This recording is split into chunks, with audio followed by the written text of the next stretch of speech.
Hi எல்லாருக்கும் வணக்கம். இன்றைக்கு வந்து ஸ்ரீலங்கன் மட்டன் ஃப்ரைட் ரைஸ் எப்படி செய்கிறதுன்னு சொல்லி இந்த வீடியோவில் பார்க்கலாம். அதோட சைட் டிஷ்ஷாக வந்து சில்லி பேஸ்ட்டும் செய்து காட்டியிருக்கிறேன். வாங்க வீடியோக்குள்ளே போகலாம். முதல்ல மட்டனை அவிச்சு எடுத்துக்கொள்ளுவோம். நான் வந்து இங்கே எலும்பில்லாத மட்டன் எடுத்துருக்கிறேன். இதுக்குள்ளே வந்து கொஞ்சமாக தண்ணியும் விட்டு அதோட வந்து கொஞ்சமாக வினிகரம் சேர்த்து தேவையான அளவு உப்பும் போட்டு இதை வந்து இப்போ அவிச்சு எடுத்துக்கொள்ள போகிறேன். இப்போ பார்த்தீங்கன்னு சொன்னால் மட்டன் ஒரு 20லேருந்து 30 நிமிஷம் வரைக்கும் நல்லா அவிய விட்டுருந்தேன். நான் அவிய விட்டு இப்போ தண்ணியை வடிச்சிட்டு எடுத்து வச்சுருக்கிறேன். இதை வந்து பேணி பொரிச்சு எடுக்க வேணும். இங்கே பார்த்தீங்கன்னு சொன்னால் அரிசியை அவிய வச்சுருக்கிறேன். பாஸ்மதி அரிசி தான் எடுத்துருக்கிறேன். அதுக்குள்ளே வந்து கொஞ்சமாக நெய்யும் சேர்த்துருக்கிறேன். இது வந்து இன்னும் கொஞ்சம் அவிய வேணும்.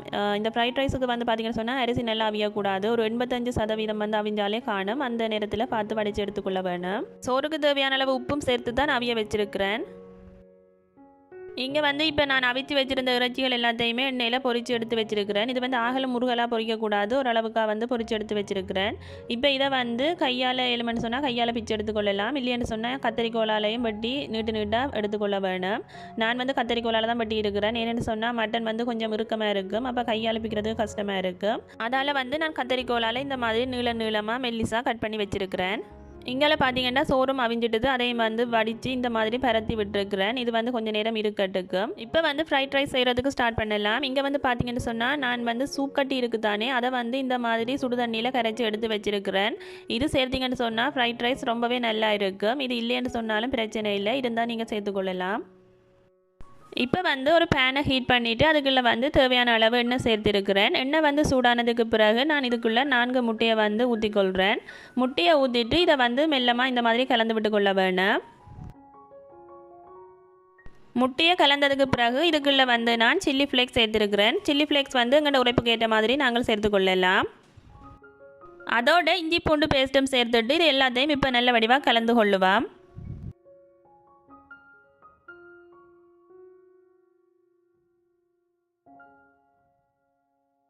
இது எல்லாத்தையும் நல்ல வடிவாக கலந்ததுக்கு பிறகு நான் இப்போ இதுக்குள்ளே பச்சை மிளகாய் வந்து சேர்த்துருக்கிறேன். இது வந்து உரைப்பில்லாத பச்சை மிளகாய் தான்.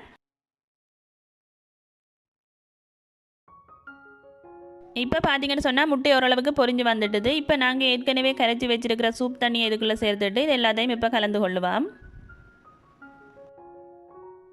இப்போ வந்து இதுக்கு தேவையான அளவு உப்பு வந்து சேர்த்துருக்கிறேன். இப்போ வந்து எல்லாம் மதங்கினதுக்கு பிறகு நான் இதுக்குள்ளே சோயா சாஸ் வந்து சேர்த்துக்கொள்கிறேன்.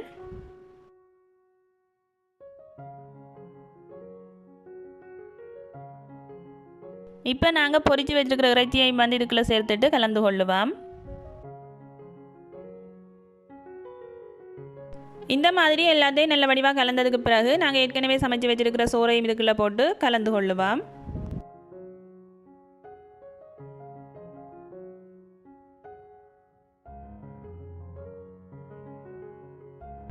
சோறை வந்து மிக்ஸ் பண்ணிக்குள்ளே சரியான கவனமாக செய்ய வேணும். இல்லைன்னு சொன்னால் சோறு உடைஞ்சிடும். அதால் வந்து மெதுவாக வந்து கிளறிக்கொள்ள வேணும். இந்த மாதிரி எல்லாத்தையும் நல்ல வடிவாக கலந்ததுக்கு பிறகு கடைசியாக வந்து நாங்கள் துருவி வச்சுருக்கிற கரட்டையும் சின்ன வெட்டி வச்சுருக்கிற லீக்ஸையும் வந்து சேர்த்துட்டு இதை வந்து திரும்பவும் வந்து நல்ல வடிவாக மிக்ஸ் பண்ணி கொள்ளுவோம். இந்த மிளகறியில் வந்து நாங்கள் வேலைக்கே சேர்த்தோம்னு சொன்னால் அது நல்லா வதங்கிடும். இது வந்து நல்லா வதங்கக்கூடாது, கொஞ்சம் வந்து க்ரன்ச்சியாக இருந்தால் தான் நல்லா இருக்கும். அதுக்காண்டி தான் கடைசியாக போட்டுருக்குறோம். நல்ல சுவையான ரெஸ்டாரண்ட்டில் கிடைக்கிற மாதிரியான ஃப்ரைட் ரைஸ் வந்து ரெடி ஆகிட்டுது. இதை வந்து நீங்கள் மட்டனுக்கு பதிலாக சிக்கன் பீஃப்னு சொல்லி உங்களுக்கு என்ன விருப்பமோ நீங்கள் அதில் போட்டு செய்து கொள்ளலாம். இதை நீங்களும் ட்ரை பண்ணி பார்த்துட்டு எப்படி இருந்துச்சு அப்படின்றத வந்து கீழே கமெண்ட் பாக்ஸில் சொல்லுங்கள். இந்த ஃப்ரைட் ரைஸோடு சாப்பிட்றதுக்கு நாங்கள் இன்றைக்கி சில்லி பேஸ்ட்டும் செய்திருந்தோம். நாங்கள் அதுவும் வந்து எப்படி செய்கிறதுன்னு சொல்லி இப்போ பார்க்கலாம். நார்மலாக வந்து நாங்கள் இப்போ ரெஸ்டாரண்ட்டில் போய் சாப்பிட்றதா இருந்தாலும் அங்கேயும் வந்து இந்த சில்லி பேஸ்ட் வந்து தெரிவினோம். இது வந்து ரொம்பவே சூப்பராக இருக்கும். இந்த ஃப்ரைட் ரைஸோடு சாப்பிட்றதுக்கு ரொம்ப நல்லா இருக்கும். இது வந்து ஒவ்வொருத்தர் வந்து ஒவ்வொரு விதமாக செய்வினோம். நான் உங்களுக்கு இன்றைக்கி இது நல்ல ஈஸியான முறையில் எப்படி செய்கிறது அப்படின்னு சொல்லி தான் காட்ட போகிறேன். வாங்க இது இப்போ எப்படி செய்யலாம் அப்படின்னு சொல்லி பார்க்கலாம். இப்போ வந்து நான் ஒரு பேனை ஹீட் பண்ணிவிட்டு அதுக்குள்ளே வந்து 1 டேபிள் ஸ்பூன் அளவுக்கு வந்து எண்ணெய் சேர்த்துருக்கிறேன். எண்ணெய் வந்து சூடானதுக்கு பிறகு வந்து 1 கப் அளவுக்கு வந்து சில்லி ஃப்ளேக்ஸ் வந்து சேர்த்துருக்கிறேன். இப்போ வந்து இந்த சில்லி ஃப்ளேக்ஸை நாங்கள் இந்த எண்ணெயில் வறுத்து கொள்ளுவோம். அடுப்பை வந்து நல்ல குறைவான தீயில் வச்சுக்கொள்ள வேணும். இல்லைன்னு சொன்னால் சில்லி ஃப்ளேக்ஸ் வந்து சீக்கிரமாகவே கருகி போயிடும். இப்போ பார்த்தீங்கன்னு சொன்னால் ஒரு 2 நிமிஷம் போல் இதை நான் வதக்கி இருந்தேன். நான் இப்போ இதுக்குள்ளே வந்து தேவையான அளவு உப்பு சேர்த்துட்டு அதோட வந்து ஒரு அரை மேசக்கரண்டி அளவுக்கு வந்து இஞ்சி பூண்டு பேஸ்ட் வந்து சேர்த்துருக்கிறேன். இஞ்சி பூண்டு பேஸ்ட்டையும் வந்து சேர்த்துட்டு இதையும் வந்து ஒரு 2 நிமிஷம் வந்து வதக்கி கொள்ளுவோம். அடுப்பு வந்து எப்பயுமே குறைவான தீயிலேயே வச்சுக்கொள்ள வேணும். இப்போ நான் இதுக்குள்ளே ஒரு மேசைக்கரண்டி அளவுக்கு வந்து வினிகர் சேர்த்துருக்கிறேன். வினிகரையும் சேர்த்துட்டு இதை வந்து ஒரு நிமிஷம் அப்படி வதக்கி கொள்ளுவோம். இப்போ வந்து இதுக்குள்ளே இனிப்பான சில்லி சோஸ் வந்து ஒரு 2 மேசக்கரண்டி வந்து சேர்த்துருக்கிறேன். அதோட வந்து கெச்சப் வந்து ஒரு மேசக்கரண்டி அளவு சேர்த்துட்டு இதை வந்து இப்போ நல்ல வடிவாக கலந்து கொள்ளுவோம். இப்போ வந்து கடைசியாக இதுக்குள்ளே ஒரு 3 தேக்கரண்டி அளவுக்கு வந்து சீனி சேர்த்துட்டு இதை வந்து நல்ல வடிவாக கலந்து கொள்ளுவோம்.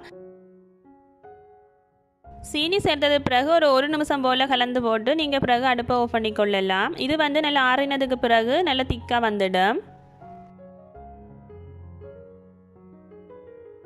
இந்த சில்லி பேஸ்ட்டை வந்து நல்லா ஆறினதுக்கு பிறகு ஒரு போத்தலுக்கு போட்டு மூடி வச்சிங்கன்னு சொன்னால் கிட்டத்தட்ட ஒரு 3 கிழமை வரைக்கும் பழுதாக போகாமல் இருக்கும்.